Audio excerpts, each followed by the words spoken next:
Price had previously appeared in a number of films based on the works of classic authors such as Edgar Allan Poe, Nathan L. Hawthorne, and Jules Verne. This time, he takes on H.P. Lovecraft in the 1963 film The Haunted Palace.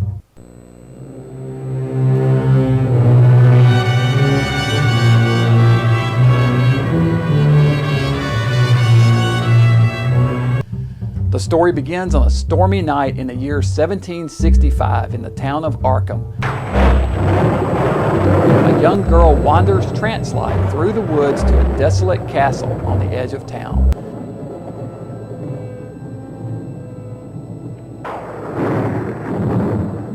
Once there, she is led through a secret door to a dungeon by two figures, Charles Curwin, played by Vincent Price, and Hester Tillinghast, played by Kathy Merchant. They chain the girl before a deep pit and perform a mystical ceremony. Ovos felices.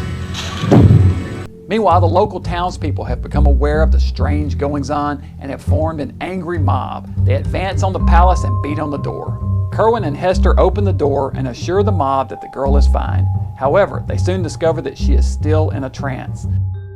They drag Curwin out and tie him to a large tree, then burn him alive. Before he dies, he curses the mob, telling them he will rise from the dead for revenge, and from that point on, their ancestors shall bear his curse.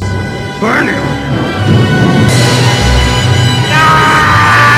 We cut to the town of Arkham 110 years later. Charles Dexter Ward, played by Price, and his wife Anne, played by Deborah Paget, arrive by stagecoach. Charles is the great-great-grandson to Curwin and has inherited the palace. The townspeople are none too happy to see them, however, and urge them to leave. Only the town doctor, Dr. Willett, played by Frank Maxwell, doesn't treat them suspiciously, and he gives them directions to the palace.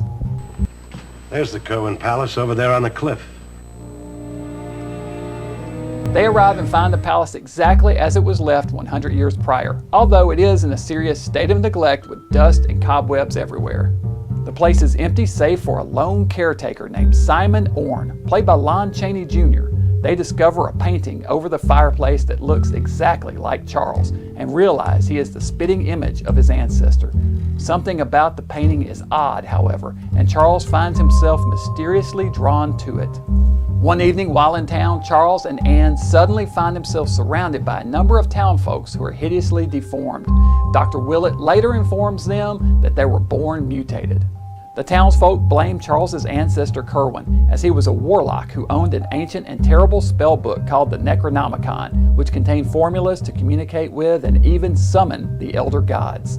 They claim that Curwin was trying to open the gates to the dark gods and mate them with humans to create a new race through which the gods could regain control. Charles and Anne plan to leave the town, but before they can do so, Charles finds himself mysteriously drawn to the painting, and his body becomes possessed by his ancestor. Afterwards, he informs Anne that they are staying in the palace, to her disappointment. We learn that the caretaker, Simon, is also a warlock, along with another man named Jabez, played by Milton Parsons. Together, the three exhume the body of Curwin's dead wife, intent on returning her to life with the help of the Necronomicon. They begin working to make Curwin's possession of Charles's body permanent and to return the elder gods to power. Meanwhile, Curwin begins exacting revenge on the descendants of the townfolks, killing them one by one.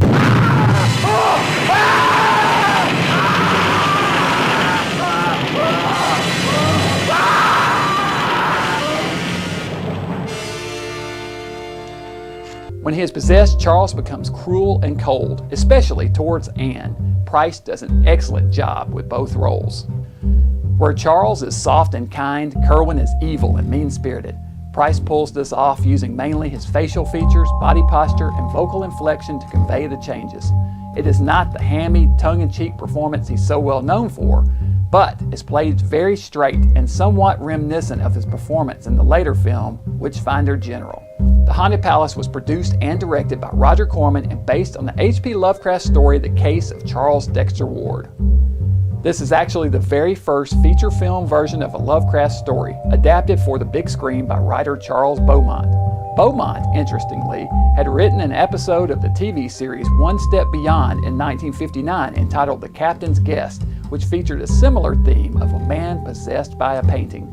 After completion of the film, AIP, against Corman's wishes, decided to change the title to The Haunted Palace, which is actually taken from a Poe poem. This was done in an attempt to make it fit in with Corman's previous Poe series of films. This was the first and only time that Channing and Price worked together.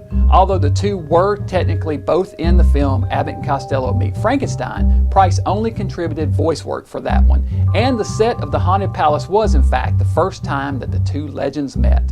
This was Deborah Paget's third film appearing with Price. This was her final film. She retired from the industry after this picture. The Haunted Palace is a fantastic film and is, in fact, one of my favorite Price pictures. It fits in well with the Poe series of films, due in large part to the contributions of art director Daniel Howler, who would go on, coincidentally, to direct two movies himself that were both based on the works of H.P. Lovecraft. Die Monster Die in 1965 and The Dunwich Horror in 1970. The Haunted Palace also features an impressive score from composer Ronald Stein and is a must-see for Price fans. Next up for Price after The Haunted Palace was another adaptation of Gothic horror from writer Nathan L. Hawthorne in Twice Told Tales. Now leave me, my friends.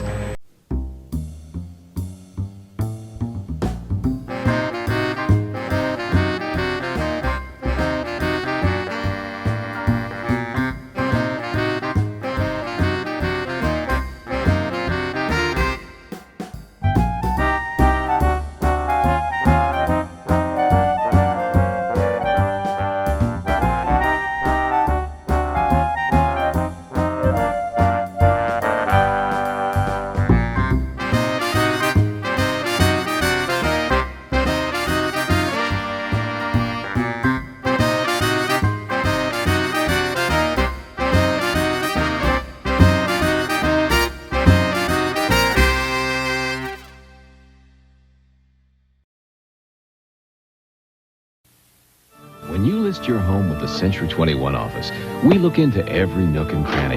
Because to find the right buyer quickly, we've got to know what makes your home special. Well, I'll pick you up in 10 minutes, and believe me, you're going to love it. Last year, we put 1.5 million buyers and sellers together, one home at a time. It's perfect. I do hope he comes with the house. Century 21, the largest real estate organization in the world.